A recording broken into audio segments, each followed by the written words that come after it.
Hey, welcome back.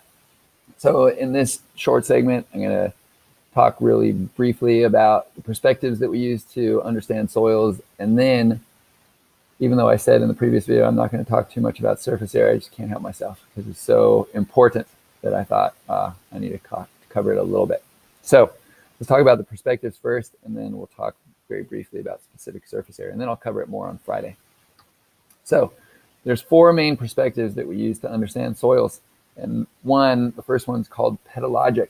And all that means is that we're interested in understanding soils from a soil formation perspective.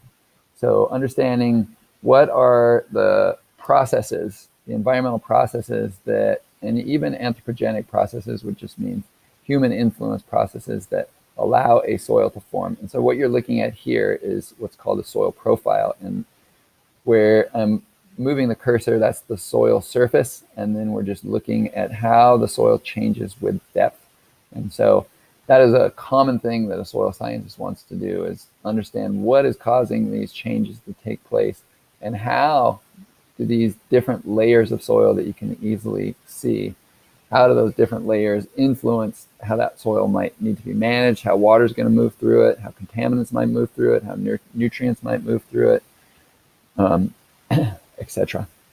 So another perspective is edaphic, and that, of course, is trying to understand what are the properties of soils that allow for the growth of plants. How are soils storing the nutrients in them that plants need to grow? How are soils storing water in them that allow for plants to take up that water and seeds to germinate?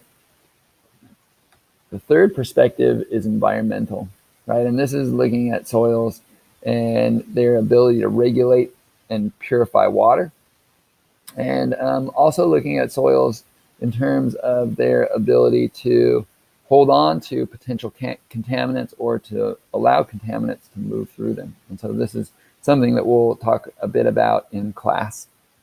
And finally, the last perspective that we use to understand soils is looking at soils as a medium for building either material that we build things with, like earthen dams, even clay houses, or a material, and this is probably most common, the material that we build upon. And how are the properties of soils influencing how we're going to build upon, or how the building that we build on that soil is going to be impacted by the soil type. And that's super important for soils in the areas around San Luis Obispo, because San Luis Obispo has a lot of clay in it that shrinks and swells depending upon the moisture content. And the shrinking and swelling causes changes in volume in the soil, and that makes it very challenging to build solid structures upon. So we'll talk about that throughout the quarter. So specific surface area, I kind of alluded to this beforehand, but I'm just holding a sugar cube in the palm of my hand. That sugar cube weighs a couple grams, and specific surface area is the surface area. So that would be just measuring the total amount of surface area on all sides of that cube, right? There's 6 sides to any cube, and dividing it by the mass. So specific surface area is surface area per unit mass. The units that we use to typically describe that are meters squared per gram.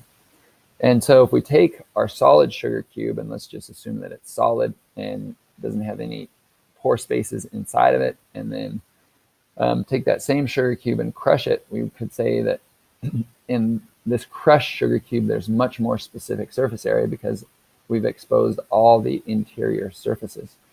And with increased specific surface area comes increased reactivity.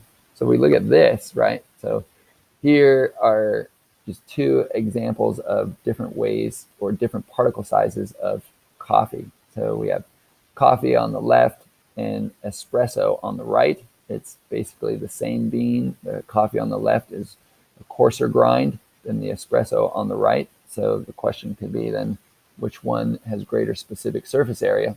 And which one, when you pour water through it, right, is going to produce a stronger tasting coffee? It's all related to specific surface area.